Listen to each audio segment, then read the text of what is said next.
à tous et bienvenue dans Smartlex, l'émission qui donne la parole aux professionnels du droit et du chiffre. Et pour commencer cette question, êtes-vous en norme? Plus de 3 ans après la mise en place du RGPD, les entreprises ont du mal à se mettre en conformité. Seulement 3 sur 10 sont dans les clous. On en parle avec vous, Steve Outmezgin. Bonjour, vous êtes avocat associé fondateur de Avo Media. Alors pourquoi est-ce que la mise en conformité effraie les entreprises? Pourquoi est-ce qu'elles traînent des pieds? C'est perçu malheureusement comme une contrainte, mais c'est une erreur parce que ça peut être un véritable levier économique.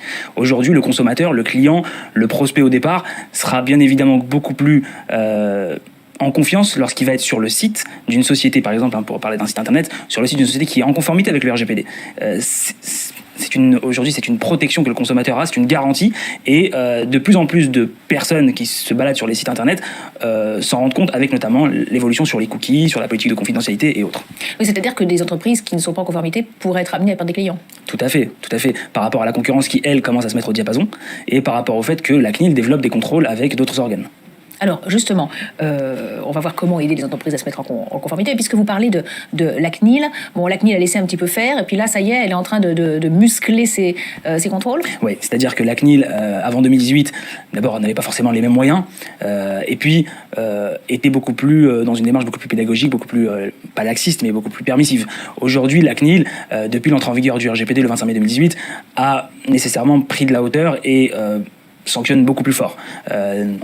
On peut regarder les derniers exemples, Amazon, Carrefour, pour parler d'une boîte française, et même dans le domaine des énergies, une société qui a été sanctionnée en 2019 à hauteur de 500 000 €, ce qui est énorme dans la matière.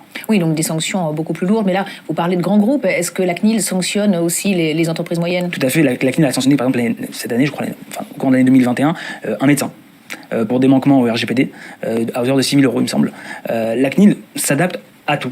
Les signalements qu'elle peut avoir, à toutes les plaintes, et même au contrôle sectoriel dans lesquels ils sont décidés par la présidente de la CNIL. Mais comment se déroule un contrôle de la CNIL? Alors vous avez 4 possibilités de contrôle. Vous avez le contrôle sur place, le contrôle sur pièce, le contrôle en ligne et le contrôle sur convocation. Le plus violent, c'est celui sur place. C'est-à-dire qu'en fait, on vient chez vous sans vous demander votre avis, très tôt le matin, et on vous demande de rendre des comptes et de justifier si vous êtes en conformité ou pas. Mais évidemment, c'est pas fait anodinement. La CNIL a des bonnes raisons de croire que la société en question soit a reçu des plaintes, soit n'est pas en conformité, et elle se veut garante et gendarme de la protection des données en France. Comment on aide les entreprises à se mettre en conformité? Parce que c'est là que c'est compliqué. Une entreprise, ok, je veux me mettre en conformité, mais bon. Alors souvent, deux aspects. Un aspect technique, bien évidemment, mettre en place la sécurité de l'entreprise, mettre en place des process, et qui sont liés évidemment avec des aspects juridiques. C'est là où la place de l'avocat est importante. C'est-à-dire que l'avocat vient accompagner les sociétés par déjà la rédaction de nombreux textes, des mentions obligatoires qui doivent paraître tantôt dans la mise en conformité numérique, à savoir le site par exemple, et la mise en conformité physique, des données, des clauses de données personnelles dans l'entreprise, avec dans les contrats de travail, dans les contrats avec les prestataires, la mise en place d'un système de vidéosurveillance qui doit être encadré conformément aux exigences tantôt de la CNIL, tantôt du RGPD. Voilà, c'est là où l'avocat prend tout son sens dans ce domaine-là. Alors, on est contrôlé par la direction départementale ou on est contrôlé par la CNIL. Bon, quelle attitude à avoir? On appelle son avocat? On appelle son avocat, on essaye bien évidemment de coopérer, parce que le devoir de coopération est un devoir important, obligatoire même au sens du RGPD, en son article 31. Et puis, voilà, il faut très vite réagir.